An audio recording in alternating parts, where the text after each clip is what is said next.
Hi guys, another couple of weeks down and we've just completed game 4 of the season. That was Mamemeister, a choice from Retro Arcade Challenge, and it's an isometric platform game released by Namco in 1988. This turned out not to be an overly popular choice, but I actually quite enjoyed it. The isometric view is nice for looking at, but when you're actually playing, it's terrible. You don't have any depth perception, which means for playing a platform game such as this, it can be extremely frustrating. The game starts off not overly difficult, with mostly needing to tackle the enemies without significant amounts of jumping involved.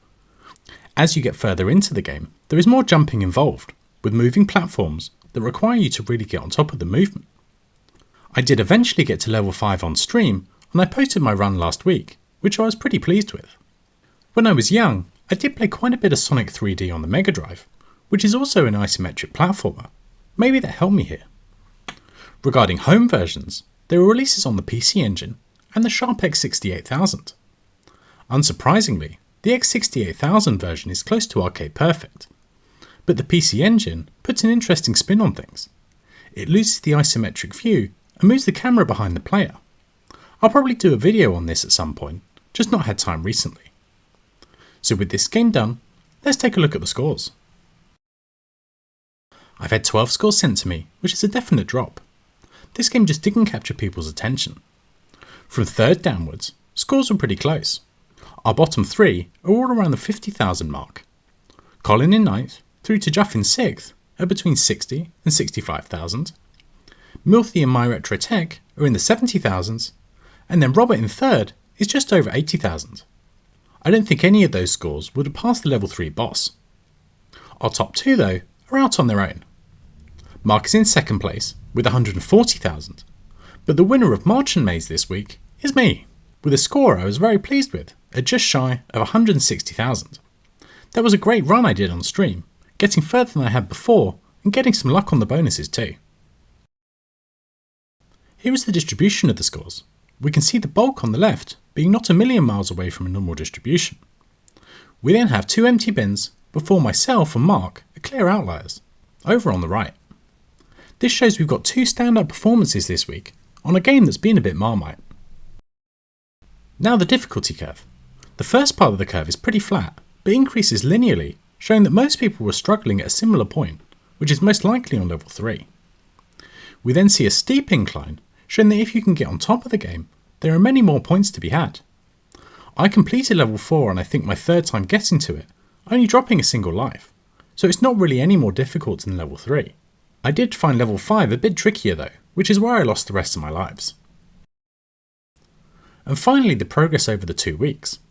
We can see much of the action taking place in the first week. Mark was the early leader, before I took over around midweek. A day later, I put in my best score, and although Mark improved, he wasn't able to match it. We can also see the big grouping of people in the middle, all finishing within similar scores, and the big gap up to me and Mark. Before we find out the next game, let's see what the league table is looking like. There's been a bit of movement.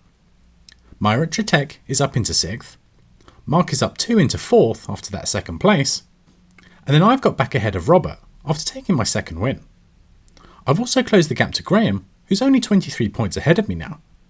Depending on the game, I wouldn't be surprised to see that increase, but it's nice to be up there near the top.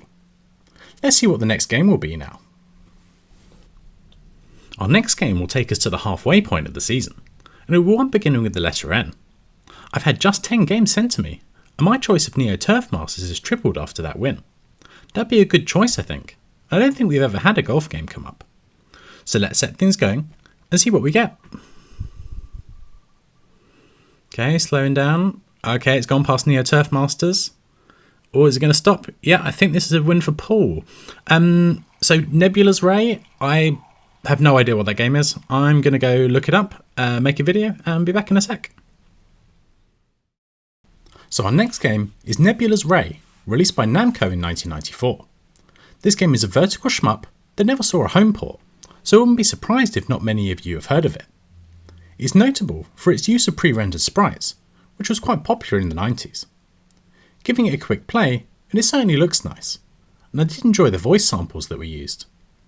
It does seem a bit generic though, and far from easy. Let's see what everyone makes of it for the next 2 weeks. We'll be using the world ROM and default settings, which is medium difficulty and 3 lives. For our next game, please tell me one beginning with the letter O. We've already had Outrun, but we could probably do Outrunners. There aren't the most games beginning with O, but Ordine, Outfoxies, or Outzone could all be cool choices.